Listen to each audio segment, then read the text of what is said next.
সম্প্রতি গত কয়েকদিন ধরে ইরান ও যুক্তরাষ্ট্রের মধ্যে উত্তেজনা আবারও বেড়েছে। ইরানের পররাষ্ট্রমন্ত্রী বলেছে, যদি যুক্তরাষ্ট্র সামরিক হামলা চালায় তাহলে ইরান তার সর্বোচ্চ শক্তি দিয়ে তার জবাব দিবে। ইরানের শীর্ষ কণ্ঠস্থ প্রতিষ্ঠান ঘোষণা দিয়েছে, যদি খামেনির উপর আক্রমণ হয় তাহলে তা যুদ্ধ ঘোষণা হিসেবে গণ্য হবে।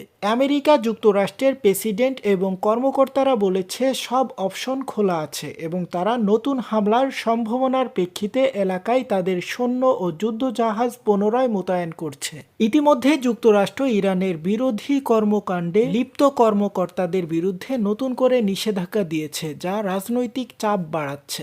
ইরান এবার স্পষ্ট ভাষায় জানিয়ে দিয়েছে তারা আর কোনো সমঝোতা দেখাবে না এবং যুক্তরাষ্ট্রের সম্ভাব্য হামলার সম্পূর্ণ শক্তি দিয়ে প্রতিক্রিয়া দেবে। বিশ্লেষকরা দাবি করেছে, এবার ইরানের উপর কোনো আক্রমণ ইরানের বিরুদ্ধে দীর্ঘমেয়াদী ব্যাপক সংঘর্ষের দিকে ঠেলে দিতে পারে। আমেরিকা ও ইরানের সরাসরি কূটনৈতিক যোগাযোগ কমে গেছে এবং কিছু মার্কিন বাহিনী ঘাঁটি থেকে সরানো হচ্ছে, যা দেখে অনেকেই মন্তব্য করছে এবার হয়তো ইরান ও যুক্তরাষ্ট্রের মধ্যে তীব্র সংঘাত ঘটতে পারে। তবে এবার ইরানের সাথে চীন, রাশিয়া ও সৌদি আরবের পাশে থাকার গুঞ্জন উঠেছে। সো হেই বন্ধুরা, পরবর্তী সকল আপডেট পেতে আমাদের চ্যানেলটি সাবস্ক্রাইব করে একটা লাইক করে আমাদের সাথেই থাকুন। ধন্যবাদ।